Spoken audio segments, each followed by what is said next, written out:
Welcome to Quiet Lanterns, where we illuminate the paths less traveled. You're constantly told to network, collaborate, and stay visible in today's hyper-connected world. Hustle harder, post more, be everywhere all at once. But what if I told you that the secret to true genius lies in the exact opposite? What if the most revolutionary ideas, the ones that change the world, are born not in crowded rooms or buzzing group chats, but in the quiet, solitary moments when you're alone with your thoughts? This is why true visionaries embrace solitude, a deep dive into the minds of history's most impactful figures, thinkers, creators, and innovators who found their spark in stillness. We're challenging everything you've been taught about success, productivity, and innovation. Solitude isn't loneliness, it's a superpower. It's the key to unlocking creativity, self-discovery, and groundbreaking ideas. So, grab a cozy spot, maybe a notebook, and let's rethink your path to greatness. Are you ready to embrace the quiet? Section 1. The Myth of Constant Connection. Let's start with a truth bomb. We live in a world obsessed with connection.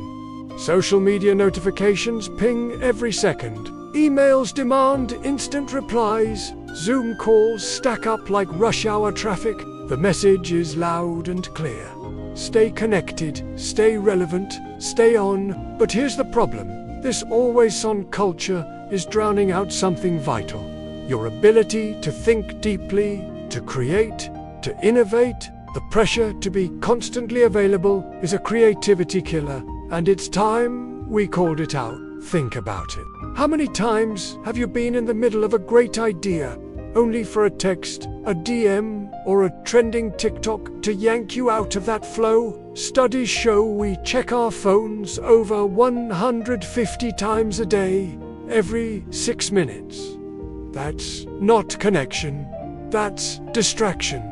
And distraction is the enemy of deep work, the kind of focused effort that leads to breakthroughs. The modern world glorifies hustle and visibility, but it's quietly suffocating the solitude that true visionaries need to thrive. Let's talk keywords for a second. Productivity, focus, creativity, innovation. These are the things we chase, right? But the irony is, chasing them through constant connection often leads to burnout, not breakthroughs. The noise of notifications, the pressure to respond, the endless scroll, it's all a trap.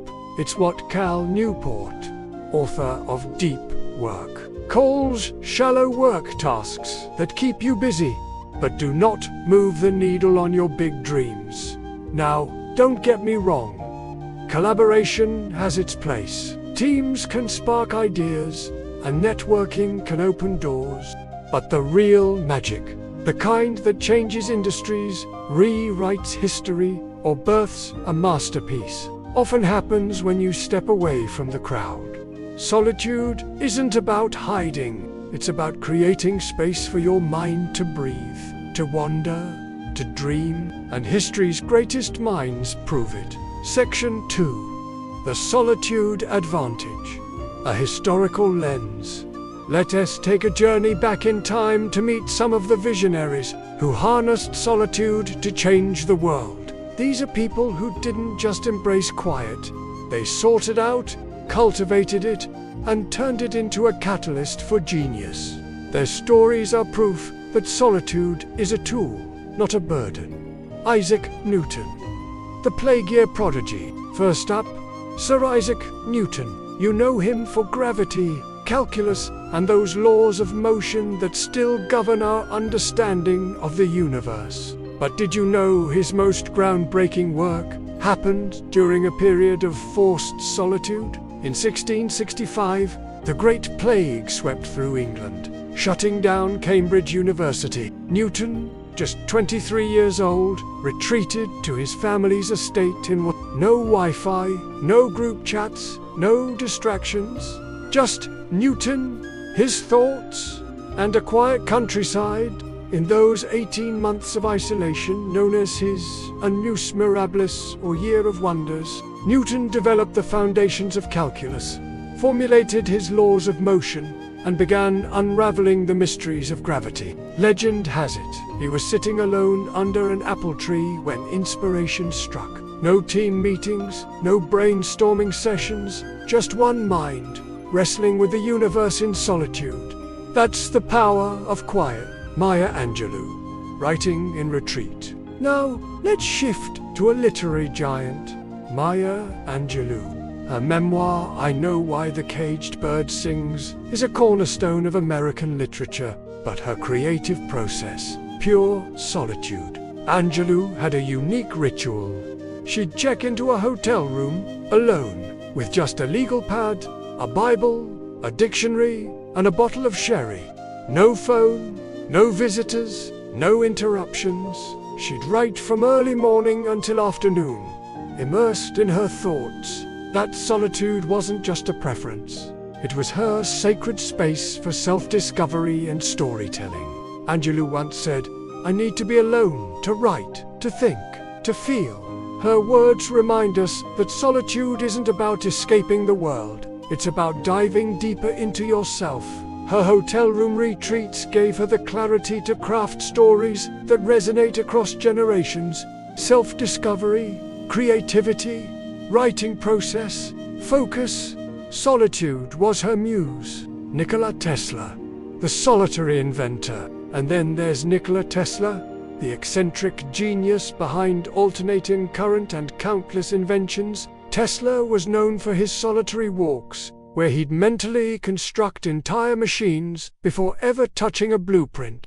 He'd stroll through parks, alone, visualizing complex electrical systems in his mind's eye. Tesla believed his best ideas came when he was free from external input, when he could let his imagination run wild. Tesla's solitude wasn't just physical, it was mental. He practiced what we'd now call mental experimentation, building and testing ideas in the quiet of his own mind. His ability to think independently, to question conventional wisdom, led to innovations that power our world today. Solitude gave Tesla the freedom to dream beyond the constraints of his time. These stories, Newton's countryside retreat, Angelou's hotel room, show us that solitude isn't just a luxury. It's a necessity for visionary thinking. It's where clarity is born, where ideas take root, where history is made. Section 3. Neuroscience of Quiet. What happens in isolation? So, why does solitude work such magic? Let's get nerdy for a moment and dive into the neuroscience. Your brain is a marvel, and it does some of its best work when you give it room to breathe.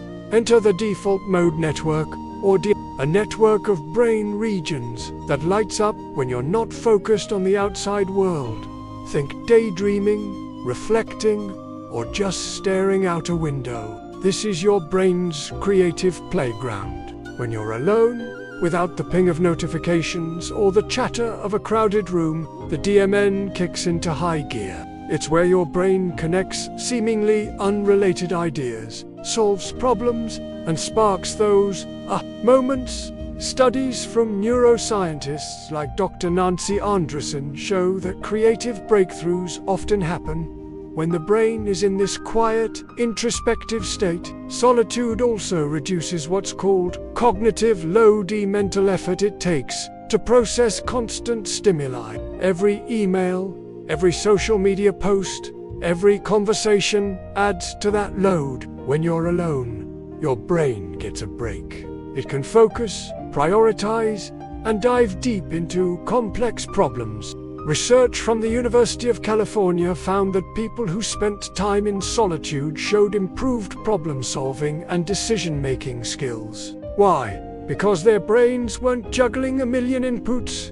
Think of your mind like a lake. Constant connection is like throwing pebbles into it. Ripples everywhere, muddying the water. Solitude lets the ripples settle, revealing the clarity beneath. That's when you see the big picture.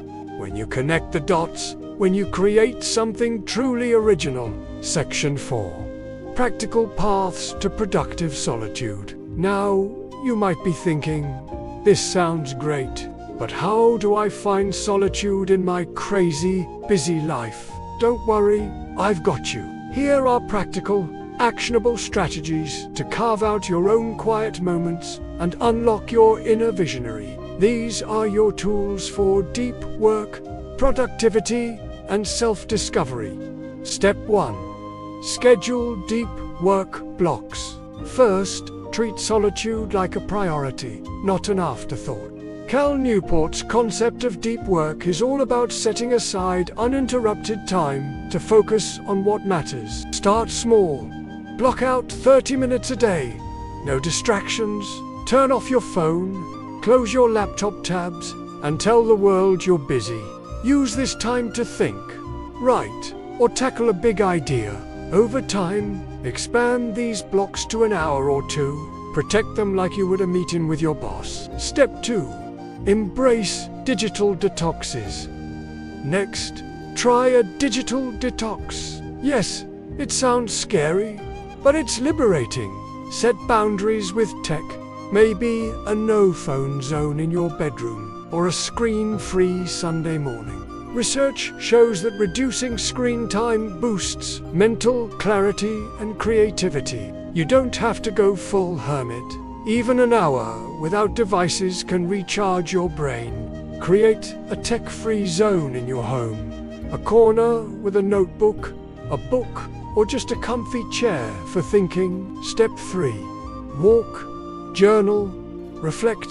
Solitude doesn't always mean sitting still.